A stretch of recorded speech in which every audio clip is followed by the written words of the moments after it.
3 साल से लापता माँ को जब बेटा मंदिर के सामने भीख मांगते हुए देखता है, तो माँ कहती है, बेटा, मैं तुम्हें ऐसा कुछ बताऊंगी कि तुम अपनी पत्नी से तलाक ले लोगे।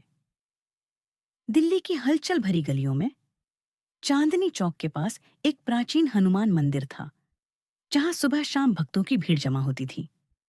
32 साल के राहुल रोज उस मंदिर के सामने से गुजरता था, लेकिन उसका मन हमेशा उदास रहता था। 3 साल पहले उसकी माँ सरोज अचानक गायब हो गई थी। राहुल ने पुलिस, रिश्तेदारों और हर संभव जगह उनकी तलाश की। थानों के चक्कर, अखबारों में इश्तिहार, ज्योतिषियों से मुलाकात और यहाँ तक कि सोशल मीडिया पर भी अपील की, लेकिन कोई सुराग नहीं मिला। सरोज की यादें उसके दिल में एक अनसुलझा दर्द बनकर रह गई थीं।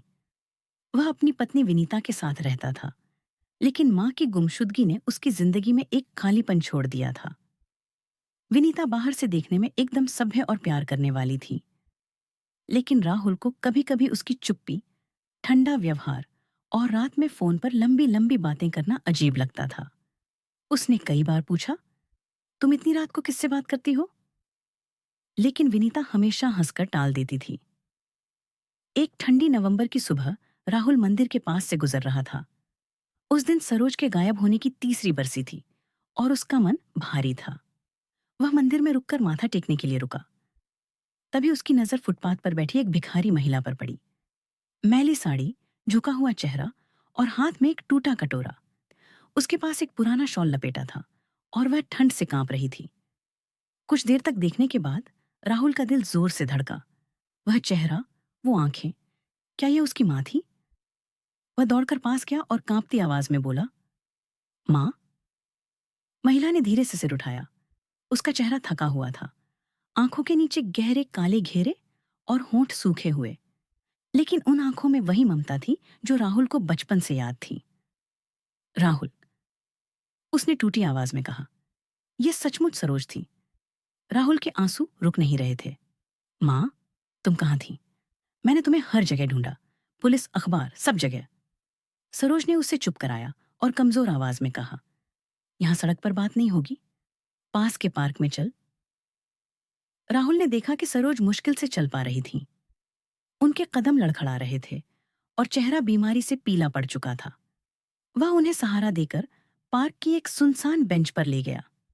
राहुल ने पूछा, माँ, तुमने हमें क्यों छोड़ा? क्या हुआ था? तुम बीमार क्यों दिख रही हो?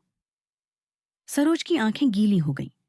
उसने गहरी सांस ली और कहा, राहुल, मैं तुम्हें कुछ ऐसा बताने जा रही हूं जिसे सुनकर तुम अपनी पत्नी विनीता को तलाक दे दोगे। राहुल स्तब्ध रह गया। क्या मतलब, माँ? विनीता का इससे क्या लेना देना? सरोज ने कांपती आवाज में कहा, 3 साल पहले मैंने विनीता का एक राज जान लिया था। उसने मुझे धमकी दी थी कि अगर मैंने किसी को कुछ बताया तो वह तुझे जहर देकर मार देगी। उसने यह भी बताया कि उसकी पहली शादी हो चुकी थी और उसने अपने पहले पति को जहर देकर मार डाला था। फिर उसकी सारी संपत्ति हड़प कर भाग गई थी। राहुल को विश्वास नहीं हुआ। क्या? विनीता की पहली शादी? ये कैसे मुमकिन है? उसने तो मुझे कभी कुछ नहीं बताया। सरोज ने आगे कहा, उसने मुझे डराया कि अगर मैंने तुम्हें कुछ बताया तो वो तुझे भी मार देगी और तेरी संपत्ति हड़प लेगी, जैसे उसने अपने पहले पति के साथ किया। उसने कहा, राहुल मेरी बातों पर विश्वास नहीं करेगा। अगर तुम अपने बेटे को जिंदा देखना चाहती हो तो चुपचाप यहां से चली जाओ। मैं डर गई राहुल। मैंने तुम्हें बचाने के लिए घर छोड़ दिया। राहुल का दिमाग सुन्न हो गया। विनीता, जिसके साथ वह 4 साल से शादीशुदा था, ने कभी अपनी पहली शादी का जिक्र तक नहीं किया। और हत्या, संपत्ति हड़पना, ये तो और भी चौंकाने वाला था। माँ, तुमने मुझे क्यों नहीं बताया? मैं विनीता से बात करता। सरोज ने सिर झुकाकर कहा, मैं डर गई थी। विनीता की आंखों में वो क्रूरता थी जो मुझे यकीन दिला गई कि वो कुछ भी कर सकती है। मैं सड़कों पर भटकती रही, भीख मांगी, बीमार पड़ गई, लेकिन तुम्हें बचाने की खातिर चुप रही। राहुल का मन उलझन और गुस्से से भरा था। क्या उसकी पत्नी, जो बाहर से इतनी सभ्य और प्यार करने वाली थी, इतना बड़ा राज छिपा सकती थी? उसने सरोज से पूछा, माँ, तुमने विनीता का कौन सा राज जान लिया? सरोज ने आगे कहा, राहुल, ये रिकॉर्डिंग तो सिर्फ शुरुआत है। विनीता कोई साधारण औरत नहीं है। मैंने सुना है कि वो एक ऐसे गिरोह से जुड़ी है जो अमीर लोगों को शादी के जाल में फंसाता है, उन्हें जहर देकर मारता है और उनकी संपत्ति हड़प लेता है। विनीता ने अपने पहले पति की संपत्ति बेचकर लाखों रुपए कमाए और फिर गायब हो गई थी। अब वो तुम्हारी संपत्ति के पीछे है। राहुल को यकीन नहीं हो रहा था। माँ, ये सब क्या कह रही हो? विनीता तो एक स्कूल टीचर है, वो इतना बड़ा अपराध कैसे कर सकती है? सरोज ने गंभीर स्वर में कहा, राहुल, वो स्कूल टीचर का काम सिर्फ दिखावा है। मैंने उसे एक बार दिल्ली के एक सुनसान इलाके में कुछ लोगों से बात करते देखा था। उनके पास हथियार थे और वो किसी बड़े प्लान की बात कर रहे थे। मैं डर गई और वहां से भाग आई। राहुल का दिमाग सवालों से घिर गया। क्या विनीता सचमुच इतनी खतरनाक थी?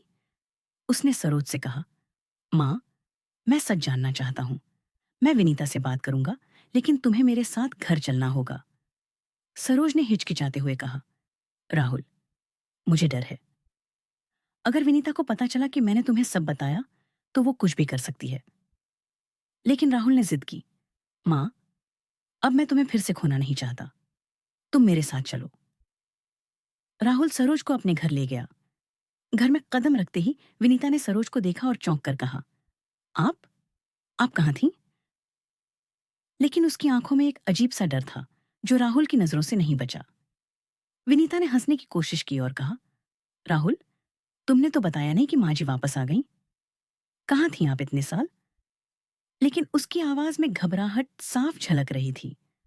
राहुल ने ठंडे लहजे में कहा, विनीता, मुझे तुमसे कुछ बात करनी है, अकेले में। सरोज को दूसरे कमरे में बैठाकर राहुल ने विनीता को रिकॉर्डिंग सुनाई। विनीता का चेहरा सफेद पड़ गया। उसने सफाई देने की कोशिश की, राहुल, ये सब झूठ है। ये रिकॉर्डिंग नकली है। और पहली शादी, मैंने तुमसे कुछ नहीं छिपाया। लेकिन उसकी कांपती आवाज और बार बार दरवाजे की ओर देखना सच बयां कर रहा था। राहुल ने गुस्से में कहा, विनीता, तुमने मुझे अपनी पहली शादी के बारे में क्यों नहीं बताया? और हत्या, संपत्ति हड़पना, सच बताओ। तभी विनीता ने अचानक अपना रंग बदला। उसने ठंडी मुस्कान के साथ कहा, राहुल, तुम बहुत भोले हो। अगर मैं तुम्हें सब सच बता देती तो तुम मेरे साथ रहते। हाँ, मेरी पहली शादी थी, और हाँ, मैंने उसे मारा। लेकिन तुम्हें क्या लगता है मैं अकेले थी? राहुल हैरान रह गया। क्या मतलब? विनीता ने धीरे से कहा, राहुल, मैं अकेले नहीं थी। मेरे पीछे एक पूरा नेटवर्क है। और अगर तुमने या तुम्हारी माँ ने पुलिस के पास जाने की कोशिश की, तो तुम दोनों का अंजाम मेरे पहले पति जैसा होगा। यह सुनकर राहुल का खून ठंडा हो गया। उसने कहा, विनीता, तुम ये क्या कह रही हो? तुम किस नेटवर्क की बात कर रही हो? लेकिन विनीता ने सिर्फ मुस्कुराया और चुप रही। उसी रात जब राहुल और सरोज घर में थे, अचानक बिजली चली गई। घर में अंधेरा छा गया। राहुल ने टॉर्च जलाई, लेकिन तभी खिड़की के पास से एक अजीब सी आवाज आई, जैसे कोई शीशा तोड़ने की कोशिश कर रहा हो। सरोज डर गई और बोली, राहुल, ये विनीता के लोग हो सकते हैं। मैंने कहा था, वो खतरनाक है। राहुल ने तुरंत दरवाजे और खिड़कियां चेक की, लेकिन बाहर कोई नहीं था। तभी उसके फोन पर एक अनजान नंबर से मैसेज आया, चुप रहो वरना माँ बेटे दोनों खत्म। राहुल का दिल जोर जोर से धड़क रहा था। उसने सरोज को कमरे में छिपाया और अपने पुराने दोस्त इंस्पेक्टर अजय सिंह को फोन किया। अजय तुरंत अपने कुछ आदमियों के साथ राहुल के घर पहुंचा। उसने रिकॉर्डिंग सुनी और कहा, राहुल, ये मामला बहुत गंभीर है। विनीता का असली नाम सुनीता है। वो एक अंतर्राष्ट्रीय अपराधी गिरोह की सदस्य है जो अमीर लोगों को शादी के जाल में फंसाता है, उन्हें जहर देकर मारता है और उनकी संपत्ति हड़प लेता है। सुनीता ने दिल्ली में अपने पहले पति को जहर देकर मारा और उसकी करोड़ों की संपत्ति बेच दी। फिर उसने मुंबई में दूसरी शादी की और वही कहानी दोहराई।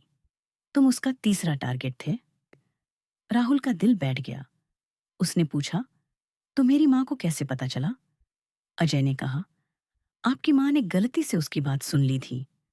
सुनीता ने उसे धमकी दी थी, लेकिन आपकी माँ ने रिकॉर्डिंग करके सबूत इकट्ठा कर लिया। अजय ने एक जाल बिछाया। उसने विनीता को फोन करके कहा कि राहुल पुलिस के पास जा रहा है। विनीता घबरा गई और अपने गैंग के एक गुर्गे को राहुल के घर भेजा।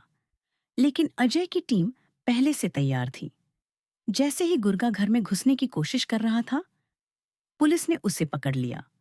पूछताछ में उसने कबूल किया कि विनीता गैंग की अहम सदस्य थी और उसने कई हत्याएं करवाई थीं। अजय की टीम ने विनीता को भी गिरफ्तार कर लिया। पूछताछ में विनीता टूट गई और उसने सब कबूल कर लिया। उसके पहले पति की हत्या, दूसरी शादी और राहुल को मारने की साजिश। उसने बताया कि उसका गैंग अब भी सक्रिय था और उसका सरगना, जिसे वह बॉस कहती थी, दिल्ली से ऑपरेट करता था। राहुल टूट गया। उसकी पत्नी, जिसे वह प्यार करता था, एक हत्यारी और अपराधी थी। लेकिन सरोज ने उसका हाथ पकड़ा और कहा, राहुल, अब तुम मेरे पास हो। हम मिलकर नई शुरुआत करेंगे। राहुल ने अपनी मां को गले लगाया और वादा किया कि वह अब अपनी जिंदगी को नए सिरे से संवारेगा। उसने विनीता को तलाक दे दिया और सरोज के साथ एक छोटा सा बिजनेस शुरू किया, एक सामुदायिक रसोई जो गरीबों को मुफ्त भोजन बांटती थी। सरोज की हिम्मत और राहुल का विश्वास अब उनकी ताकत बन गया। लेकिन कहानी अभी खत्म नहीं हुई थी। एक रात जब राहुल और सरोज अपनी रसोई में काम कर रहे थे, एक अनजान आदमी वहां आया। उसने राहुल को एक लिफाफा दिया और बिना कुछ कहे चला गया। लिफाफे में एक चिट्ठी थी जिसमें लिखा था, सुनीता सिर्फ एक मोहरा थी, असली खिलाड़ी अभी बाकी है। अगर तुमने पुलिस को और बताया तो तुम्हारा अंजाम सुनीता से भी बुरा होगा। चिट्ठी के नीचे एक निशान था, एक काला सांप। राहुल का दिल धड़क गया। उसने तुरंत अजय को फोन किया। अजय ने कहा, राहुल, ये ब्लैक स्नेक गैंग का निशान है। ये लोग बहुत खतरनाक हैं। तुम और तुम्हारी मां को सावधान रहना होगा। राहुल और सरोज अब एक नई जंग के लिए तैयार थे। विनीता की सजा हो चुकी थी, लेकिन असली सरगना अभी भी बाहर था। हर रात जब राहुल रसोई बंद करता, उसे लगता कि कोई उसका पीछा कर रहा है। साए, अजीब सी आवाजें और अनजान फोन कॉल्स। क्या यह सिर्फ डर था या वाकई कोई खतरा था? कहानी का असली रहस्य अभी बाकी था।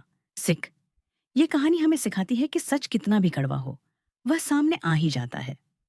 परिवार का प्यार और साहस हर साजिश को हरा सकता है। लेकिन कुछ रहस्य इतने गहरे होते हैं कि उनकी सजा पूरी होने के बाद भी उनका साया पीछा नहीं छोड़ता। दोस्तों, मेरी कहानी अच्छी लगी हो तो मेरे चैनल सब्सक्राइब करना, वीडियो को लाइक करना, शेयर करना। आपने मेरे वीडियो को देखने के लिए इतना समय निकाला, उसके लिए तहे दिल से धन्यवाद।